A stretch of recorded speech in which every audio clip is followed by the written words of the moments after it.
Good morning, everyone. Welcome to the Center for American Progress. Thank you for coming out this morning for our event. We will be getting started in just a couple of minutes. A brief reminder before we begin. First, please silence all cell phones, other electronic devices.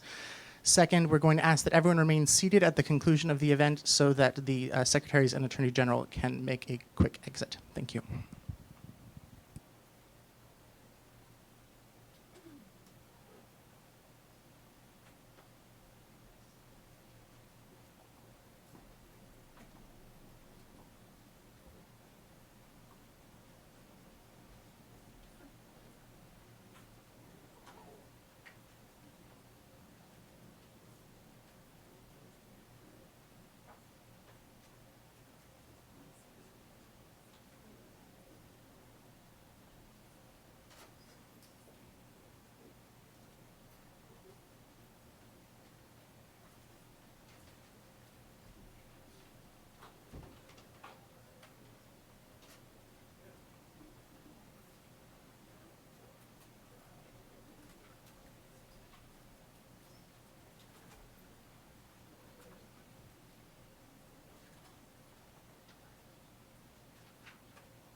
Good morning, and welcome to the Center for American Progress.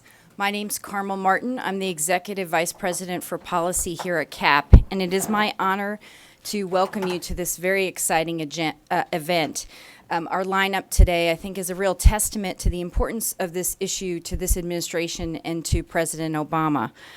Nearly 1 in 3 Americans has some type of criminal record, which creates barriers to employment, housing, education, and many other pathways to opportunity.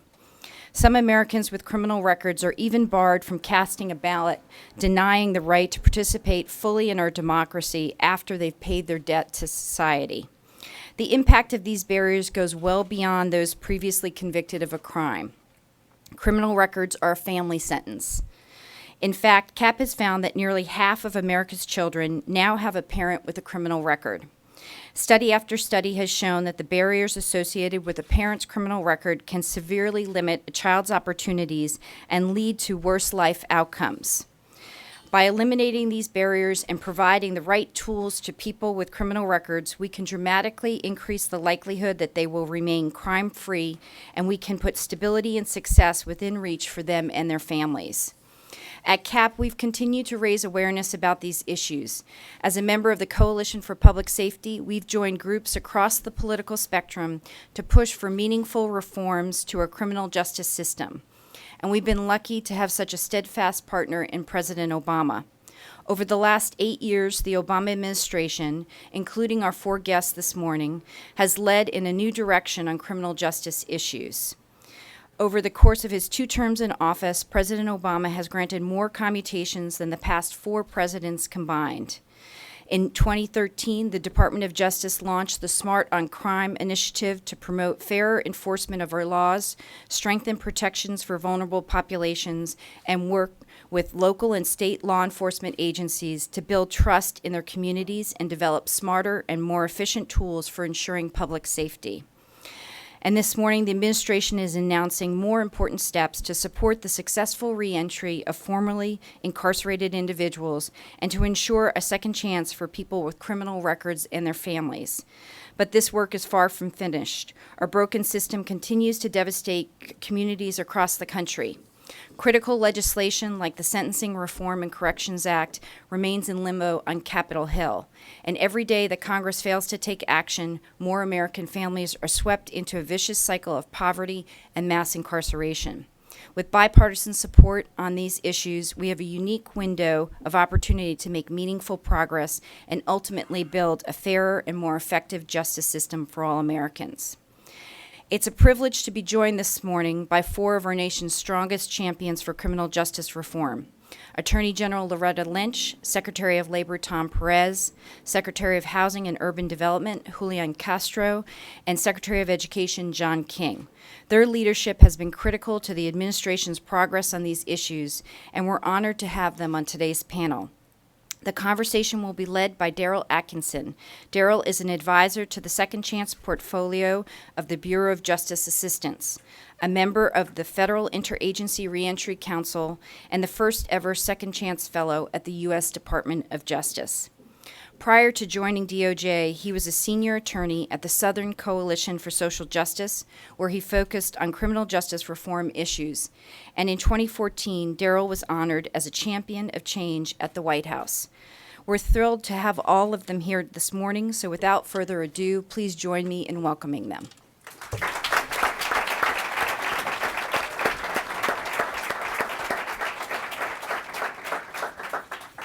Thank you, Carmel, for that warm introduction, and I want to thank the folks at the Center for American Progress in hosting this really important conversation.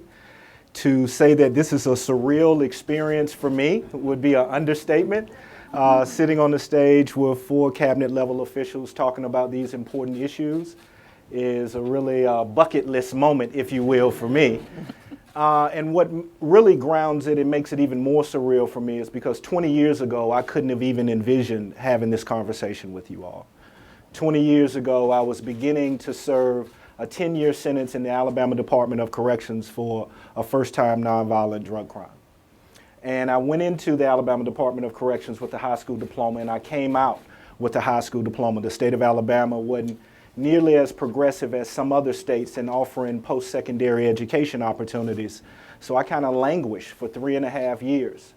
Fortunate enough for me, I had a loving family to return to who wrapped their arms around me, offered me food, clothing, and shelter to address those most immediate pressures. And I was able to make some rational choices.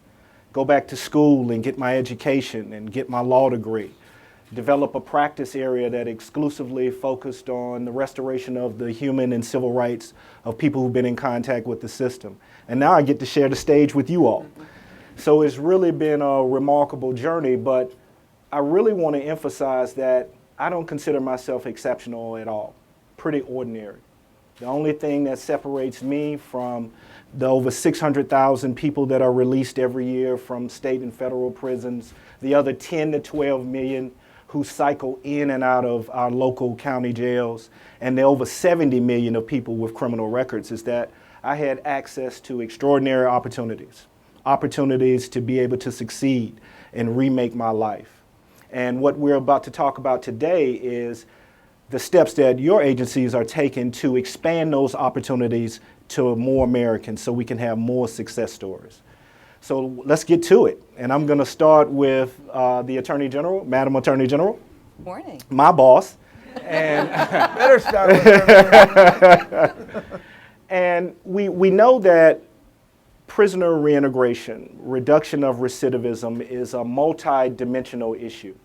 Not only do people need access to employment, but they need somewhere to live. They might need an identification. They might need connection to mental health so they can stay on top of their medication.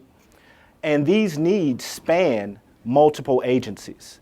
How has the Federal Interagency Reentry Council facilitated cross-agency collaboration, and how will that continue once there are new people in you all's seats? Well, I think that's an excellent question. I think it really goes to the core of what reentry is all about. One of the things that those of us at the department, whether we are sitting at Main Justice or whether we were working out in the field, have long realized when we looked at reentry was that the impact of the justice system on individuals was multifaceted and multi-layered.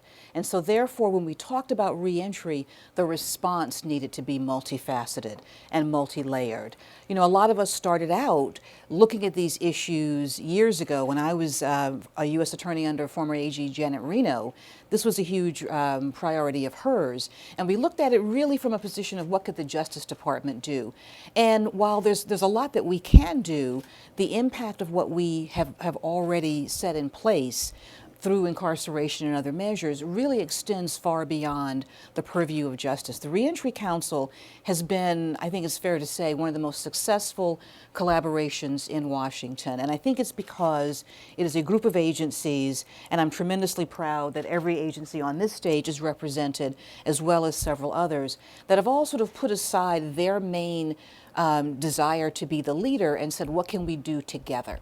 How can we look at the impact of the criminal justice system on individuals in its multifaceted, multi-layered role, and what can we do to impact that? And in fact, what are some very basic things that we can do to move reentry down the line and make it real for people?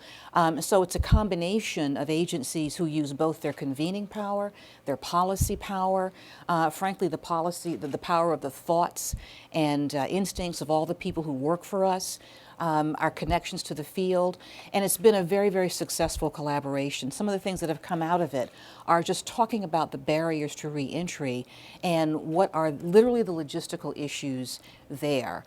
With respect to finding a job, everyone agrees that finding a job is one of the highest barriers to having a successful reentry life, to someone really being able to truly come home and reintegrate into society. And so when you talk to individuals, and one of the main complaints that people have, and we've had this discussion for years, is just that inability to get in the door. The inability to even get the interview sometimes. And maybe you'll get the job, maybe you won't, but the ability to compete for it. In order to compete, you have to be allowed in the arena. You have to be allowed in the room. And so out of that, the EEOC has proposed the Ban the Box initiative as a best practice, and something that the federal government has been tremendously proud to lead on in this. And we're hoping that that will be something that will be adopted not only statewide, but also throughout a number of industries. A number of industries have in fact signed a pledge to do so. That's been tremendously helpful. So gathering all of that thought has really invigorated the discussion. It certainly has given me tremendous inspiration when I talk to Secretary Perez about how we're going to get work up and running for people, or when I talk to Secretary Castro and King about housing and education. Also looking at some of the things we've done over the years, looking at these issues. My predecessor, A.G. Holder, wrote to every state governor and asked them to think about the collateral consequences of incarceration. I was tremendously proud to write a letter to all the governors during Reentry Week and focus on the state identification issue. That's one of the things that the Reentry Council outlined as a real problem. And again, through this collaborative process, the ways to solve that. And it's one of those things where you think, why didn't people think of this before? It's one of those things that once it gets up and running, it's so successful. I mean, the idea that what we need to do is get federal prison IDs either exchanged for state IDs or let them be part of the process in obtaining a state ID. Because that's a tremendous barrier to reentry. If you don't have identification, you can't get into a government building. You can't get many government services. You can't even get a library card if you can't show who you are or even where you live, for example. So all the little things that people take for granted generate tremendous obstacles for people who are coming out of the criminal justice system. And as you mentioned in particular, individuals who may not have been incarcerated but have been through the system in some way are in many ways less visible. And so it's really a pervasive problem. So we're getting a very positive response on the issue of allowing the federal IDs to be used, either as state IDs or as part of the process. And it's something that we're looking forward to doing more initiatives like that on. It has been an incredibly positive collaboration, and I was tremendously glad that President Obama made it a standing federal agency level initiative now. It will live on. It will live on past all of us on stage. It will live on past this administration, primarily, I think, because the force of the thoughts behind it are not going to be stopped. They are absolutely not going to be stopped. We now are at a point, the numbers alone do tell us that with the numbers of people coming out, both of federal prisons, state prisons, are going through the system, but all of those numbers are people. You know, they represent a real person. We're at a point now in society where many of us are going to know individuals who've had contact with the criminal justice system, either through our work, through our friends, through our family, and we're going to see firsthand the challenges that they face. And so I think that this initiative won't stop because the thoughts behind it are not going to stop. Oh, thank you for that. Secretary Perez, I'm coming your way. Part of the mission of the Department of Labor is, frankly, to put people to work, right? And we know that people who've had contact with the criminal justice system, 70 million Americans, that's 1 in 3 adult Americans, have either an arrest or conviction record associated with their name. And this can present tremendous challenges to getting employed. What steps are the Department of Labor taking to help these people have a fresh start and get back to work? Well, I certainly believe that one of the best ways to reduce recidivism is to give people the skills to compete when they're coming out of prison and then get them a job right away. And so one of the major tools that we use at the Department of Labor is our grant-making authority. And we've been doing this in a much more coordinated fashion. I think one of the things that the President said from day one here, some of the most challenging problems confronting America require for their effective and sustainable resolution unprecedented levels of interagency collaboration, stovepipe implosion. So we've imploded stovepipes and we got one big sandbox. And it's the sandbox of opportunity. And just yesterday we announced $64 million of grants, and they are going to various organizations. Some are very recognizable nonprofits like Goodwill. Some are local workforce systems, community colleges. Some are going to help adults. Some are going to help juveniles. And they're all predicated around the principle of partnership, making sure that we're all in this together so that we can build upon models that we know have already worked in communities across this country to make sure that people have the opportunity to succeed. Another aspect of our grant making is we have been going, and yesterday we awarded more grants to this effect, and that is to build one-stop employment centers behind the fence. I had the privilege of serving in local government in Montgomery County, Maryland. We were one of the first in the country to have a one-stop center in the Montgomery County Jail. And if you talk to the warden, he'll tell you that it was win-win-win because it made the jail safer, because we were able to put people, give people opportunities. You said, you know, you came in, you went into jail with a high school degree, you came out of jail with a high school degree. That's not happening in Montgomery County. We're upskilling people there, giving them access to opportunity, and this program has taken off. We now have over 30 jurisdictions across the country who are interested in this. And so our grant-making authority has been a very important part. Our bully pulpit is also important because there are so many employers out there who understand that hiring people who have a criminal history is not an act of charity. It's an act of enlightened self-interest. You go, for instance, in Maryland, the largest private employer in Maryland is Johns Hopkins. You know, pretty good university, hell of a good hospital, to state the obvious, and the most prolific employer of folks with a criminal history. And if I had Ron Peterson here, the soon-to-be retiring president of Hopkins Hospital, he would tell you that it is an act of enlightened self-interest. It is not an act of charity. And he will tell you they have measured this. And folks who have a criminal history working at Hopkins, they stay longer. And by the way, they're up and down and all around the ecosystem of Hopkins, x-ray techs, phlebotomists, allied health professionals, all around the food chain. And it is the right thing to do, and it's the smart thing to do. So a big part of what we're doing is lifting up these employers who are doing well. And that in turn helps other employers who are thinking about it, but they have issues. And when they have those questions, we are always non-judgmental. So we hear periodically, well, this person has a conviction for theft. I'm a little bit worried about hiring him or her. Well, guess what? We got a tool in our toolbox in the workforce system to help that. We have a surety bond. So we will insure you against that risk if something happens. We don't think it'll happen. And so the workforce system itself has built a lot of tools in, because I firmly believe, and one of the basic tenets of workforce development in this country is you take the job seeker where you find them. We have a lot of people who have daycare barriers to employment, and so we provide daycare, transportation barriers, and we meet people who have a criminal history, and we take them, and we've had great success. And I said this to you when we were coming in. You know, we are a nation of second chances, and I firmly believe in second chances. And I must confess that I have a very serious ambivalence about the use of the term second chance, because I have met so many people who have, for so many of them, there really wasn't a first chance. And so I continue to noodle over what we call this, because it really, in so many cases, the work that we have been able to do in Baltimore City, we need to do reentry at scale there, because indeed I meet so many people who haven't had a meaningful first chance. And so that's what we have to continue doing. No, thank you for that.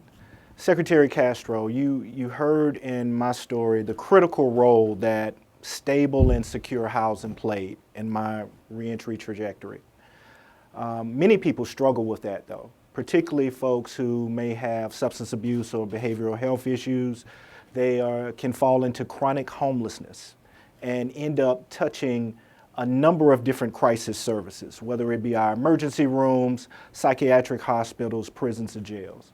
That has a huge human toll on them individually and a huge public cost. One evidence-based practice that we have found to be successful is permanent supportive housing.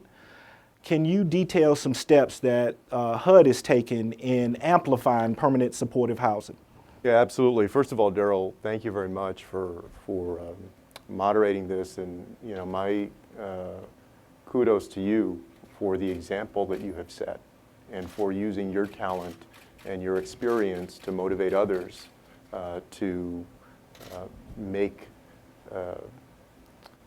their lives productive and make the most of that second chance. And to all of my colleagues, I particularly want to commend our Attorney General for fantastic work leading the Reentry Council. What you see here, and I think as Secretary Perez mentioned as well, that's happening in the Obama administration in an unprecedented way has been just fantastic across the board collaboration that I think, to answer part of your earlier question, is going to be a lasting legacy of this administration. We believe that housing is a vital part of an effective second chance in life. And what you hear here are, I think, two things. Number one, that all of these things are connected. That's obvious. But secondly, what you see out there in the United States is that there's this cycle that develops for people. That folks who have been involved with our criminal justice system and then are re-entering are at higher risk for homelessness and also at higher risk for getting back into the criminal justice system. So the question becomes, what are the policies that we can put in place and the investments that we can make that will put them on the right path and help them avoid either becoming homeless or getting back into the criminal justice system? There are two policies that we have seen in the housing realm that work particularly well to that end. And one of them, we're excited that we have a joint announcement today with our Attorney General and the Department of Justice, is on permanent supportive housing. We have something called our Pay for Success Permanent Supportive Housing Demonstration. And basically, it says two things. Number one, that we have seen that the best way to avoid homelessness is to put people in housing. It's called housing first, not to make them jump through hoops and you got to be in a shelter for so many nights or something else. Get people into housing because that helps stabilize them if they're dealing with other issues. If they have an addiction or a mental illness or some other condition, if they need a job, it stabilizes them. Secondly, it's to give them quick access to wraparound services. And this is the permanent supportive housing model. to get folks into housing that gives them access to these wraparound services so that they are more likely to get the help that they need, to get a job, to deal with a health issue or a mental health issue, and ultimately to put them on that path. This is a special grant, we believe, because it is a pay-for-success model. That means we're getting to test out there innovative ways that we can do this. And it's $8.7 million. We're proud to make this investment and see what we find that can then be replicated in other places in the country, and ultimately be able to measure with more precision, because this is always one of the challenges for us on policy. I think if you had asked one of us in our departments, how do you actually measure what works so that you can do more of that, put your money there, and get the biggest bang for the buck? This Pay for Success demonstration, I think, holds high hope to be able to determine that. And for us, I think what we want to see ultimately is that we get a greater and greater percentage of folks who are reentering, that avoid homelessness, that avoid recidivism, and get onto a productive path in life. And that's why, I'll end where I started, that you are a great role model for that. And your success story is what we want to see in so many more Americans. So we're proud to do this. Thank you. Secretary King, during my story, I highlighted how, going back to school and pursuing higher education really changed my trajectory. And when I think back, though, I have to acknowledge that there was a missed opportunity. For 3.5 years, I didn't get an opportunity to pick up a book and pursue post-secondary education while I was incarcerated. What steps have the Department of Education taken to make post-secondary education available to people who are incarcerated? Thanks for the question, Daryl, and I want to thank my colleagues for their leadership on this issue, and also thank many of the community-based organizations that are represented in the room who've been working at this a long time and have been our partners in trying to expand educational opportunity for folks who are incarcerated or leaving incarceration.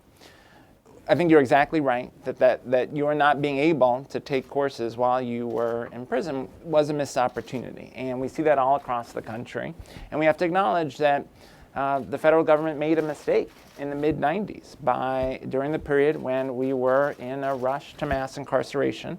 We made a mistake, and Congress chose to deny access to Pell Grants to folks who are incarcerated. And without access to Pell Grants, we know the cost of higher education becomes often prohibitive. And many programs that were offering quality educational programs on university campuses shut those programs down in the mid-90s. So we have been very concerned about this issue and have experimental authority under the Higher Education Act to be able to restore access to Pell Grants as part of an experiment to gather evidence, to Secretary Castro's point, evidence around what works in higher education for folks who are incarcerated. And so the Attorney General joined Secretary Duncan and me last year at Jessup Prison in Maryland to announce that we were going to conduct what we call our Second Chance Pell Project, where we would allow universities to apply to be able to use Pell dollars to support education for folks who are incarcerated. We know that it has a huge impact on recidivism. The RAND study showed 43% reduction in recidivism for participation in any correctional education program.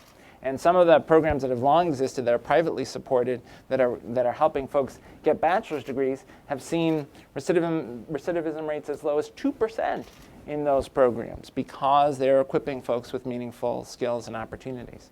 So today we are announcing the first set of universities that will participate in that Second Chance Pell program. We had over 200 higher ed institutions around the country apply. Today we're announcing 67 institutions that will launch this program. It will benefit 12,000 students. This is in 27 states. The cost of the program will be about $30 million a year, which is about 1/10 of 1% of what we spend on Pell dollars doesn't have any impact on all the other students who are benefiting from Pell dollars across the country. But it will create a path to opportunity. And the president has also proposed in his 2017 budget that Congress reverse the mistake that was made in the mid-90s and restore Pell access generally for folks who are incarcerated. To me, this is at the heart of the question of a second chance. If we do criminal justice reform just through sentencing reform, we won't have done enough, because we got to make sure that when folks leave, they actually leave with the education and skills and the opportunity to have a job and the opportunity to get housing and the opportunity to get an ID so that they're able to be successful when they leave. Second Chance Pell will, I think, help further demonstrate that, and hopefully will help us to persuade Congress, again, to make a change in the law. Great, excellent, excellent. Attorney General, Madam Attorney General, I'm coming your way again. And last Father's Day, or last Saturday, we celebrated Father's Day. And I'm a dad of 2 daughters, one of whom is here. Kamaya, raise your hand, let everyone see you. All right. I'm gonna take a bit of moderator's privilege, proud papa moment, 23 years old, graduated from the University of Missouri in journalism, is working at the Committee for Homeland Security now, and is doing great. Kamaya was 2 when I went to prison. And for 3.5 years, the parent-child relationship was severed. And even afterwards, it took us a while to restore that relationship. There are many stories like that all around the country. And what is the Department of Justice doing to facilitate that parent-child relationship and bridge the gap on issues that children of incarcerated parents face? You know, Daryl, I'm so glad that this is a part of this discussion, because I think it illustrates perfectly the interconnected nature of all the issues that we're talking about. And the core of what reentry really is helping individuals return home. And truly returning home means getting back to your family. It means going back to a community. It means rebuilding those bonds. And it means strengthening, frankly, our entire nation. But the core of that, the core of community, really is always family. And it's something that we have seen a tremendous impact of these numbers of individuals who are incarcerated and are going through the system have on families. We're at a point now where, your daughters are not alone. About 2.7 million children in this country have at least one parent who is incarcerated.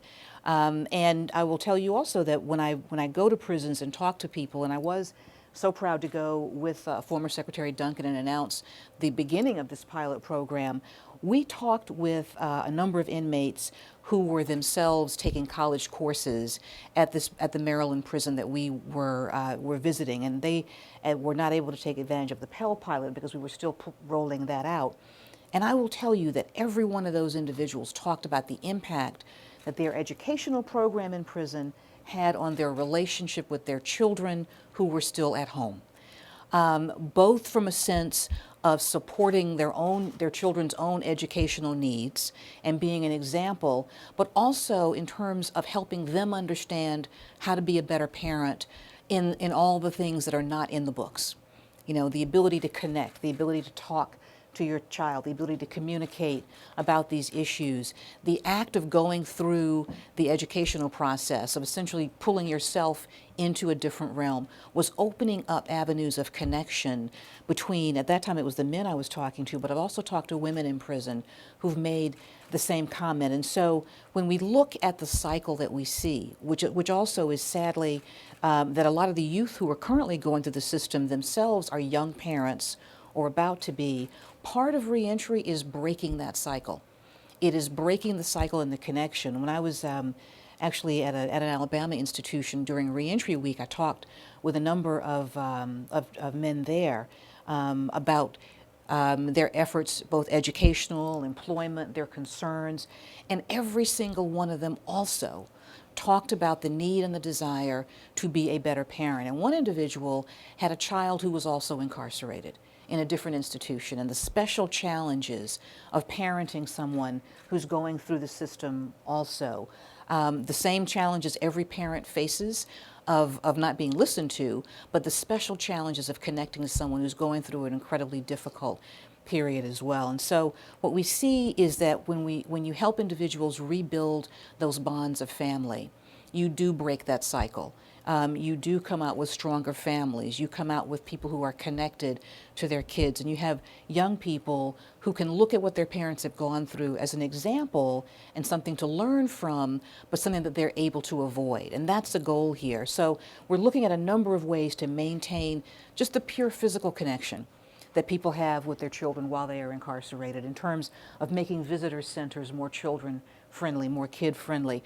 Oftentimes people are not near their families, however. This is a particular issue for women who are incarcerated because there are fewer facilities that handle female inmates, and depending upon the nature of the crime that sent someone there, they may be in a particular part of the country.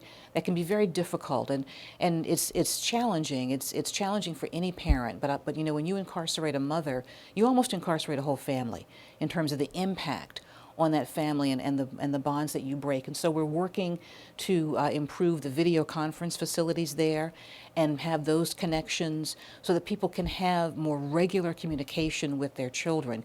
It's something that female inmates talk about. It's something that children of incarcerated parents that I meet with talk about as one of the most important things you can do is just see your parent. Just talk to them, you know, to have that connection. And talk about the things that are going on, the educational programs that are going on in our institutions, the examples that people can be while they are incarcerated, you know, the drug rehabilitation programs that are going on so that children can actually see their parents working on things and working on issues. It does translate. We are actually announcing also today a $1 million grant solicitation to develop further programs to model ways to keep families and children connected while the parent is incarcerated. It's called Safeguarding Children of Incarcerated Parents. And we're looking forward to the ideas and the concepts and the plans that we know that this group will generate and that other groups will generate, and we're always looking to do more. But that's something that we're very, very excited about. And I think what it really goes to is the heart of this conversation that we're having here. And I understand what Tom is saying about the ambivalence about the term second chance, because when I look at all the reentry efforts that we're doing, I realize that what we're doing in many ways is helping people rebuild lives that they really weren't given an opportunity to fully develop before. And these are the key essential parts of people's lives. Your identity, you know, who are you? And who gets to tell the world who you are? Your home. The home is the heart of everything, your educational system, and again, the connection to your children. That is what sustains people while they are away from them for so long. I'm sure you had that feeling. And that's what I think will help a lot of people get through the challenges of reentry, you know, having someone that they're doing this for. So I think that it's something that's very important to the Department of Justice in terms of not only helping individuals truly come home, but also breaking the cycle of individuals going back into prison or their children following down that path. Thank you. Secretary Perez, your career has spanned posts in the Justice Department and now at the Department of Labor. How has some of your past professional experiences influence the way that you approach your work at the Department of Labor? Well, I feel like, no disrespect to Lou Gehrig, I feel like the luckiest person on the face of the earth because I've had the opportunity to work at the Justice Department, at HHS, and now at the Labor Department. And a week after I got to my current job, a week or so, was the 50th anniversary of the March on Washington. And March on Washington was a march for jobs and a march for justice. It was, you know, the sanitation workers saying, you know, just because I pick up trash doesn't mean you can treat me like garbage. It was, I am a man, I am a woman. And when I look at the discussion we're having right now, there's an undeniable economic dimension to it. There's a public safety dimension. And there's a civil rights dimension to this because you can't help but go to Baltimore City or to Detroit or other places I've been to, Los Angeles, and see the racial overlay in this issue. And that's why when I was at DOJ, one of the most impactful things and fulfilling things we worked on was we reached an agreement with the Shelby County juvenile justice system. Because if you were African American and a young kid there, you were something like 4 or 5 times more likely to be transferred to the adult system than if you were white. And so we need to use every tool in our toolbox, and we need to, I think, recognize a few things right now. Number one, all of the dimensions of this problem. The economic dimension is simple. You know, present company excluded, the population is aging, okay? And so we've got to understand that who is going to support us as we age. And so we need more people with W-2 income who are going to support us. So there's that economic dimension. And we can't leave any zip code behind in that effort. And then there's the public safety dimension. And you know, everybody here has cited the overwhelming data that when you have these opportunities, you have a much higher chance of succeeding. And then there is indeed, I think, the civil rights dimension that is undeniable here. And I think it's really important for us, and I recognize this, and this is, I think, you know, responsive to your question. Civil rights and labor rights are both about, and housing rights and education rights, they're all about recognizing the moment and seizing the moment. And I firmly believe that one of those moments is right here, right now. I can't help but keep looking out in the audience and seeing some folks who have been in the trenches for decades. When I was working for Senator Kennedy 20 years ago, when I had hair and no replacement parts, you know, Mark Maurer, who is appropriately sitting in the back row here because he is one of the most understated people you'll meet, but he is a hero in this movement. And you know, Mark and I played a lot of defense back then. But now we have to recognize that this is a moment to play offense, because there's a recognition, I think a bipartisan recognition, that if the only tool in your toolbox is a hammer, pretty soon everything starts looking like a nail. That was the philosophy that all too frequently pervaded our criminal justice policy decades ago. Now there's an understanding that we have to take a different approach. And that's why when Secretary Castro did what they did for folks in public housing, that is a much more sensible approach. John King with Pell Grants. I mean, you're in Exhibit A, but Exhibit A of about 1 million exhibits that could be put forward. You know, what DOJ is doing not only with state and local prisons, but internally at the Bureau of Prisons to make sure that the department is a model. And what we're doing now, the unprecedented collaboration with the workforce system, we have to make sure, and I commend CAP for what you're doing to shine a light on this, because if you lose sight of the moment in time, then you lose sight of opportunity. And I think there's a tremendous bipartisan opportunity. It's not that often when you have the likes of CAP and the Koch brothers and folks all in between coming together around that vision. And that's what civil rights is about. It's about marshaling the collective power of we. That's what labor rights is about. That's what moving the ball forward is about. Frankly, that's what democracy is about. And I think the collective power of we in this setting is capable of doing remarkable things in every zip code for all the good reasons that relate to the moral and ethical imperative, the economic imperative, the public safety imperative, and the civil rights imperative. And that's why I think it's appropriate that we are all here. And I can tell you, I speak for many other, we speak for many other cabinet colleagues who are on this team. And it's an inside-outside collaboration. We know we can't do it without the Mark Mauers of the world. And we know we can't do it without the businesses out there and the community colleges and the other partners. And the good news is that everybody's all in. Thank you. Secretary Castro.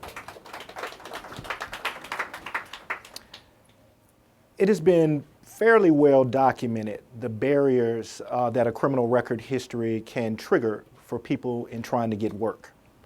What's becoming more and more well known is those same barriers exist with regards to housing. Recently, HUD put forth some guidance instructing housing providers on how they should evaluate contact with the criminal justice system in determining whether people should have access to housing. Can you share a little bit more on that guidance, you know, kind of lay it out, and maybe surmise or talk a little bit about how you anticipate that opening doors to housing for people with records? Yeah, definitely. You know, one of the things that we have the privilege of enforcing is the Fair Housing Act. The Fair Housing Act is a very special piece of legislation because for generations now it has truly empowered folks to ensure that there's a level playing field out there when somebody goes into the market and they're trying to buy a home or they're trying to rent an apartment. I wish I could say that even though it's the Fair Housing Act of 1968, that we have made all of the progress that we need to make. We have not. One of the challenges that we have out there is that too oftentimes when somebody applies for housing, let's say somebody goes into the rental market and they want to rent an apartment. The form, kind of analogous to the ban the box issue with employment, or the box that you have to check, they'll have a box that says, you know, have you been convicted, have you been arrested? And summarily, if you check that, they say, you're out. We're not even going to consider you. So you have housing providers, landlords, that are just taking a whole group of folks because they have an arrest record or a conviction record, and they're setting them aside and not allowing them that opportunity of housing. So our guidance to housing providers has said basically that they have to come up with a more tailored solution than that. It is not enough to just say you're out if you have an arrest or conviction. Blanket policies like that don't have a place in our housing market. And you know, fundamentally what we're saying is that you know, how are folks going to get an effective second chance if you won't even give them a second look? If you just toss them to the side right away. Now, within the policy, right, when you say that, right away, landlords legitimately ask, well, what do you mean? You know, I can't say no to somebody with a criminal record. And in the guidance, we said, no, you know, that's not what we're saying. We're not saying that you cannot deny somebody housing because they have a criminal record, that you have to take anybody who has a criminal record. We're saying that there has to be a legitimate reason for why you're excluding somebody. There's a difference, for instance, between somebody that, you know, was convicted of theft 35 years ago when they were young and somebody that was convicted of murder or a more serious crime very recently. There's a difference between somebody who was arrested yesterday for something and somebody who has maybe an arrest record from many years ago. Folks have to tailor their policy to take that into account. It's generated, I think, a lot of interest. It's going to be a very useful tool in helping to ensure that folks get that second chance. On top of that, we're not stopping there because I see that as you know, to put it into Secretary Perez's terms, which I think is good, as somewhat reacting. We're also trying to be proactive. So again, in collaboration with the Department of Justice, we're doing something called the Juvenile Reentry Assistance Program, JRAP. And this is $1.75 million of grants that are going out to 18 public housing authorities so that they can work with legal organizations in their locality to work with young people who are teenagers up to the age of 24 so that they can expunge their records so they don't face this challenge in the first place. You know, states have different requirements for what's expungible and what's not. We leave that up to the states, whatever folks are allowed to get expunged under state law. But the long and short of it is at the end of the day, we're going to have more young people out there who have that effective second chance because of this work. And throughout the housing market, you're going to have more Americans who may have had an arrest record or conviction, but they're hardworking, they're doing what they should do, and they're going to be able to get that housing opportunity more than they were yesterday because of this work. And so we're very proud of it. And this is, I think, at the heart of creating more opportunity and more prosperity for more families. Thank you.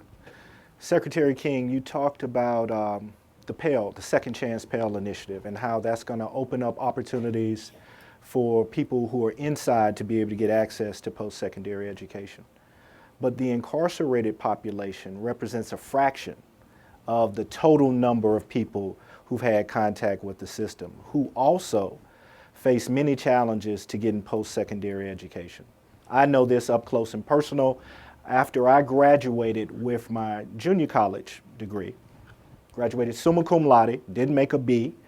I applied to one of our flagship institutions in the state of South Carolina and was summarily denied. And I remember the rejection and the exclusion that I felt, that no matter what I did, I would never be able to overcome the stigma of my past. What is the Department of Education doing to make sure that people with records who may or may not have had an incarceration experience have access to post-secondary education out here in the world? Yeah. It's a great question, and the university lost out, right? It was a bad decision on their part. And what we're trying to do is call on universities to be more thoughtful about their policies. It really builds on the points that Secretary Castro was making about the housing market. We have universities that have questions about an arrest record or a criminal record, and they use it in a blanket fashion to not even consider students' applications. And so we created a toolkit for universities that we call Beyond the Box, suggesting that they think differently about how they approach that question. Some universities don't use the question at all, like the University of California system doesn't ask at all at that initial stage.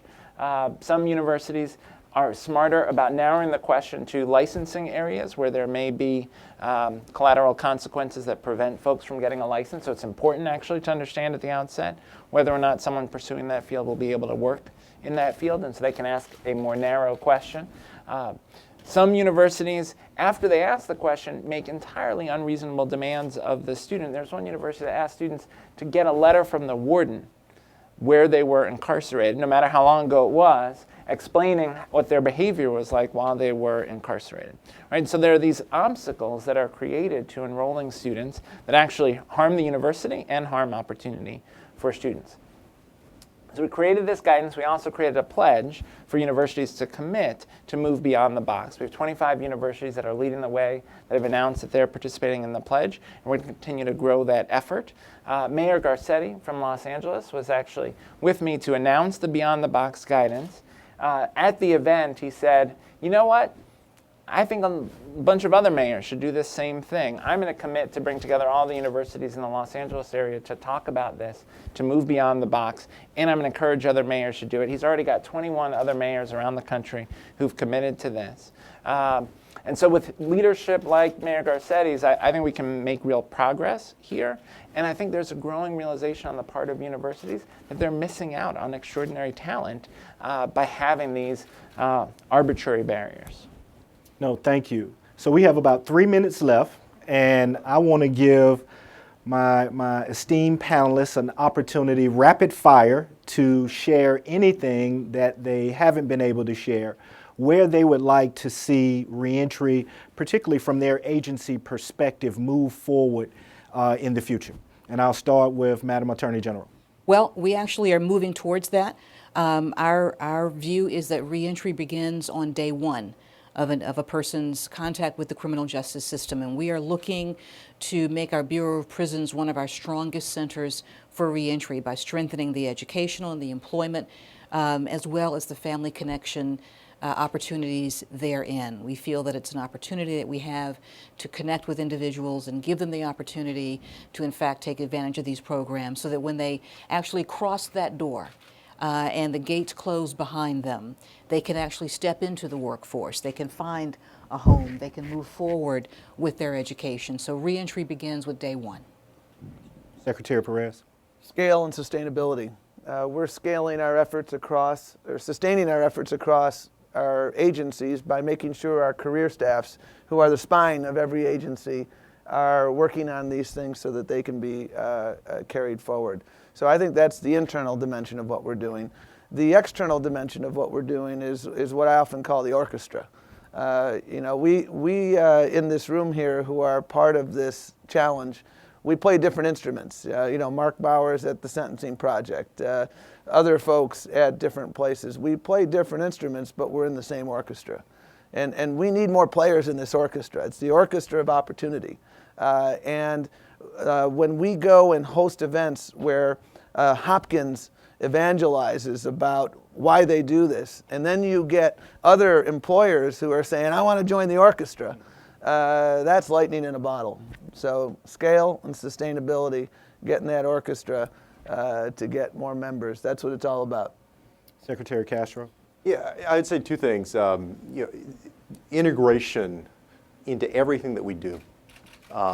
If we're at HUD, for instance, how are we thinking about how Reentry fits into our Choice Neighborhoods program, into our Promise Zones initiative, into, in the future, even some of our formula-based programs like CDBG and so forth, and then stretching that across to other departments. How does it fit into what education is doing with Promise Neighborhoods? How does it fit into Tiger Grants? How does it fit into what we're all doing, the way that we have made place-based work a priority, making this a priority of integrating it into that?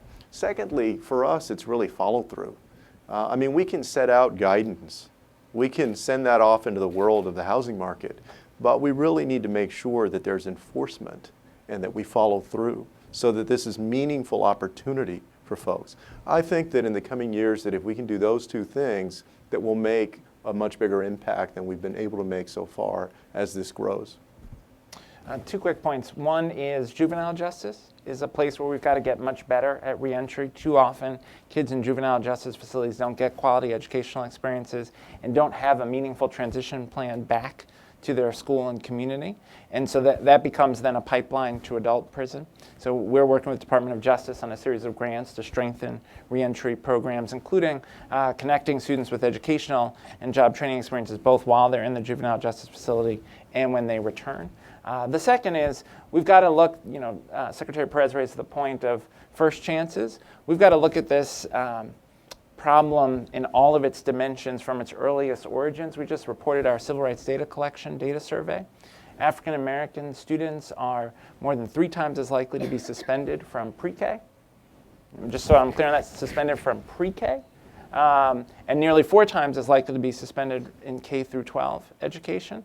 So we've got to reverse the school to prison pipeline by making sure that students have a meaningful first chance. And so that's why through the President's My Brother's Keeper initiative, focused on boys and young men of color, but really on the interests of all students, we're working to help schools rethink discipline and make sure that students are in class learning and getting the socio-emotional support they need to be successful so that we don't condemn them to a much harder life because of choices that we, the adults, are making early in their lives.